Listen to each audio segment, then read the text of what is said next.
Dr. Marcus Chen had always believed in the scientific method above all else. Logic, observation, hypothesis, and testing. These were the pillars upon which humanity had built its way to the stars.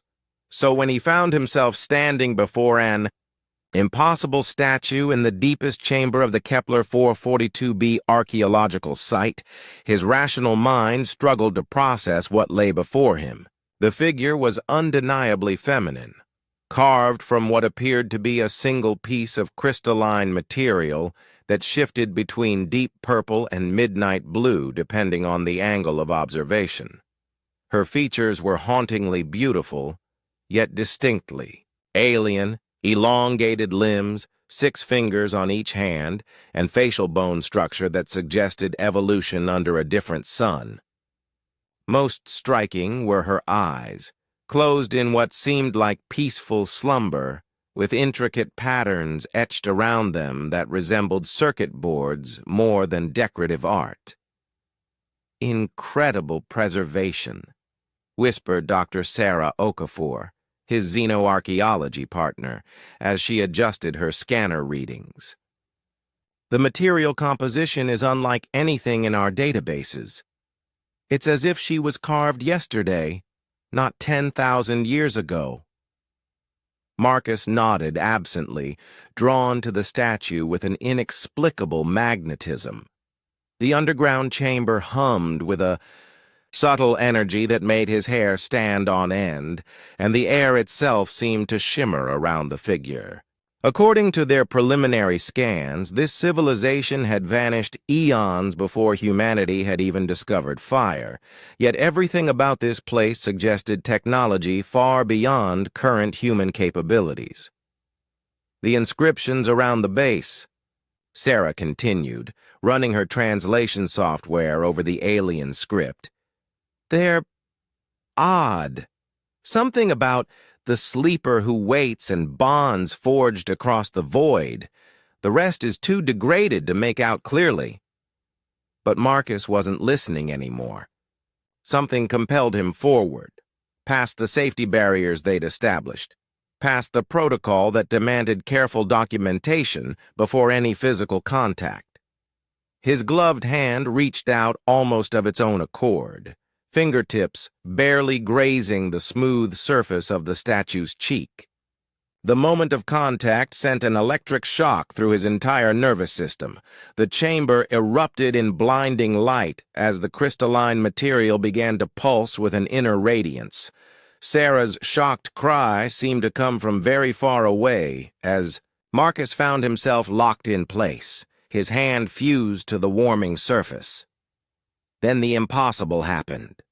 The statue's eyes snapped open, revealing irises that swirled with the same purple-blue energy as her crystalline skin. Those ancient, alien eyes fixed on Marcus with startling intelligence and something else, recognition. Her lips, which moments before had been carved stone, curved into a smile that was both predatory and affectionate. "You're mine," she murmured in perfect English, her voice like wind chimes in a gentle breeze. The sound bypassed his ears entirely, resonating directly in his mind. Marcus tried to pull away, but found his body frozen as streams of energy flowed between them. Information flooded his consciousness, not words or images, but pure knowledge. He saw the rise and fall of her civilization, the Zephyrians, who had mastered the manipulation of consciousness itself. They had been explorers of the mind rather than space, delving into the quantum foundations of thought and emotion. 10,000 years I have waited," the being continued, her form becoming more lifelike with each passing second. 10,000 years since the great convergence when my people transcended physical form.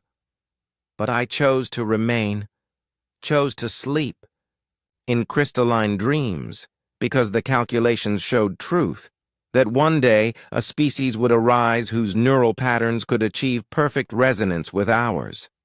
"Humans," Marcus gasped, finally finding his voice. "Humanity," she confirmed, rising from her pedestal with fluid grace. You are the only species we encountered whose consciousness operates on compatible frequencies. Your minds are beautifully chaotic, driven by emotion and logic in equal measure. Where we achieved perfection through order, you achieved strength through controlled chaos. Sarah's panicked voice crackled through the comm system as she called for emergency backup, but the alien, who somehow conveyed that her name was something like Lyralith, merely smiled. Your Dr. Okafor need not fear, Lyralith said, her attention still fixed on Marcus. I mean no harm to your species. Quite the opposite. The bonding process is already complete. Marcus felt the truth of her words. Somehow their consciousness had become intertwined. He could sense her thoughts, her vast knowledge of technologies that could revolutionize human civilization. Faster than light communication through quantum consciousness linking, medical techniques that could eliminate disease by rewriting biological code at the quantum level, energy sources that drew power from the very fabric of space-time. Why? He asked. Why choose me? The choice was never mine alone, Lyralith replied, her form now fully animate, the last vestiges of crystal fading to reveal skin that seemed to contain starlight. Your species has a quality that we lost eons ago, the capacity for genuine surprise, for leaps of intuition that defy logical progression. When your mind touched mine, it created new possibilities that neither of us could achieve alone. Through their bond, Marcus understood the deeper truth. Humanity's greatest strength wasn't their technology or their resilience. It was their beautiful unpredictability. Where the Zephyrians had achieved transcendence through perfect order, they had lost the spark of true innovation. Humans, with their chaotic mix of logic and emotion, represented something the universe had never seen before. Together, Lyralith continued, we can forge a new path. Your people's ingenuity, combined with my knowledge of consciousness manipulation, we can elevate humanity to heights they never imagined possible while ensuring that the spark that makes them unique is never lost.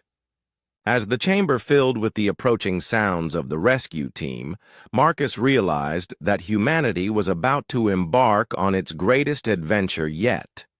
Not as conquerors of space, but as partners with beings who had waited millennia for minds, chaotic enough, brilliant enough, and human enough to complement their own.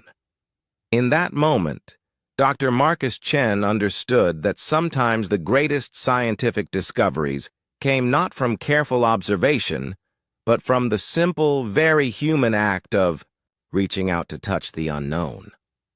The future had just become very interesting indeed.